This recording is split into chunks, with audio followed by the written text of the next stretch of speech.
Not the Raider Nation. Another ugly win. But I'll take it, take it, take it. I mean, need all the wins we can get. 24-17 over the Giants today pushes us 6-6 in a three-way tie in the AFC West with the Chargers and Chiefs. Um, First, I mean, running game looked great, then was shut down. Passing game, looked horrible. And then in that fourth quarter, picked it up. Um, didn't really know. Todd Downing does not know. I know I sound like a broken record once again. He does not know how to use these weapons, man. He does not know when to use certain plays. Like, if you're gonna use play action, you should have used it early in the game. Real early when the Giants were on their heels in that first drive. What was that, 3 plays? Over 60 yards rushing. The 51 of that, of course, came from that Marshawn run. But no play action.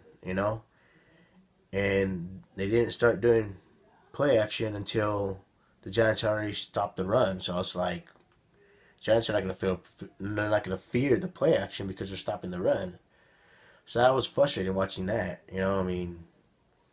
Watching this offense with that many weapons just be shut down. And the Giants they have a solid defense. That's one thing about the Giants. They have a solid defense. They shut down the Chiefs. They've been known to step up, but I mean it was frustrating. And I know we don't have Cooper, we didn't have Crabtree, but it's still no excuse. We have plenty of receiving weapons out there with a lot of talent.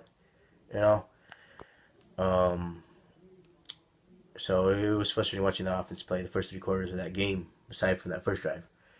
Now the defense looked as it should against the horrible offense. Geno Smith played instead of Eli Manning. Who knows if Eli Manning would have played? I'm glad he didn't play. Could have shredded up that secondary, man. Because even though he struggled this year, the guy is a 2-time Super Bowl MVP. He knows against a struggling secondary, he knows how to carve him up. So very fortunate to have Geno Smith play. Geno Smith did make a few plays with his legs. That's one thing that Eli Manning doesn't have. But that defense did bail us out. That defense bailed that offense out, our offense out in that first half. I mean, we could have lost the game. To tell you the truth, we could have lost the game. We had two strip sack fumbles in our side of in our side of the 50 in our territory. Especially that second one where they had the ball inside the 20 when Marquette King had to hold on to the ball. I agree. Great thing he held on to that football. If he was gonna punt the ball, it would have been a touchdown for the Giants on safety. So very smart from by Marquette King to hold on to that football. And then Khalil Mack with the big strip sack to preserve that lead.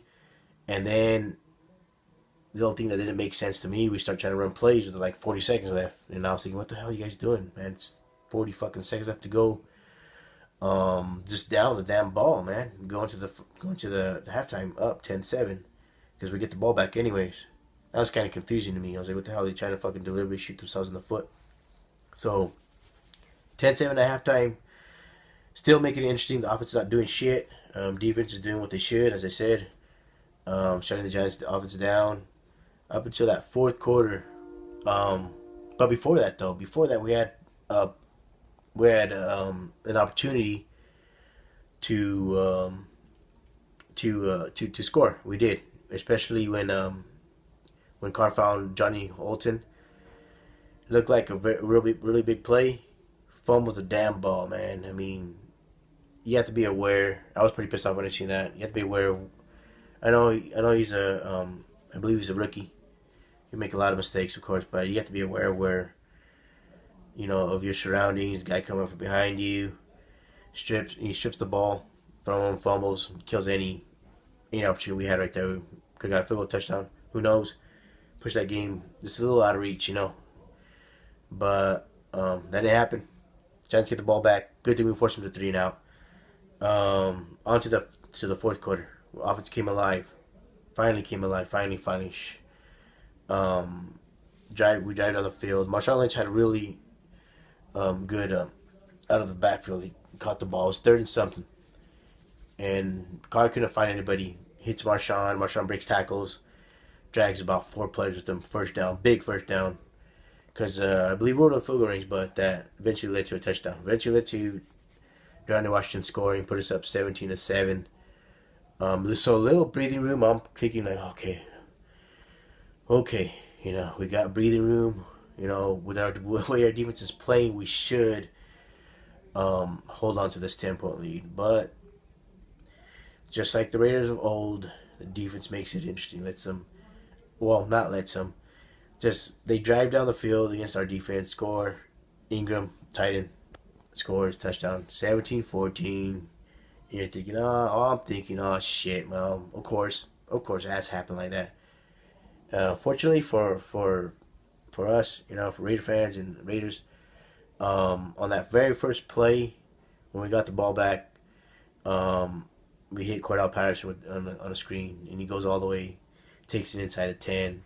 So that's the kind of stuff that makes Todd Downing look like, you can do well, but I mean, it's just Cordell Patterson's a dynamic player, and I don't understand why he's not back there taking punts instead of fucking Jalen Richard, the fumble machine. Jalen Richard's a fucking fumble machine. He almost blew it again today. So I mean, he's a dynamic. Cordell Patterson is a dynamic player. We need to use him a lot more. Downing doesn't know how to use him at all.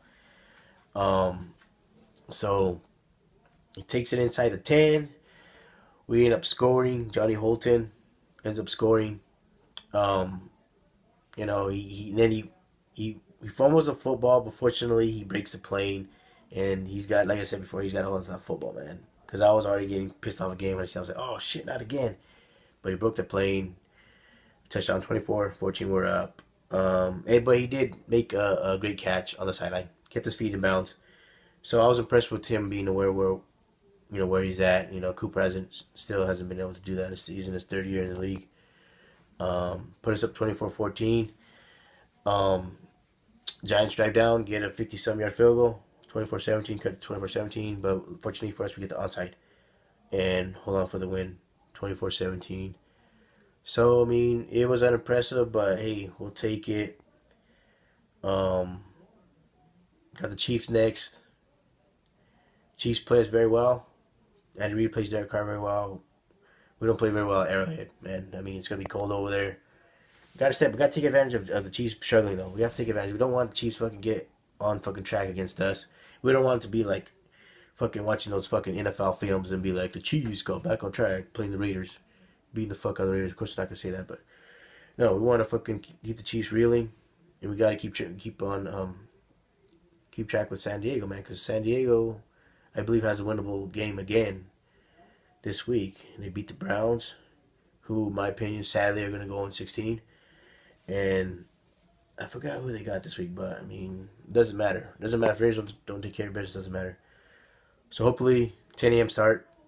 We'll take care of business against a hated rival, man. I hate the Chiefs, by the way. I hate the Chiefs out of all the AFC West teams. That's the team I hate the most. So hopefully we'll keep it going, man. Because this is gonna really test us. Chiefs are even though they lost the Giants. I know it's kind of weird. They lost the Giants, but I mean they're 6-6. We beat two bad teams, so like we should, but beat them like we should. So we'll see you next week against Chiefs. This is Ron St. Goiters, and I'm out. See ya.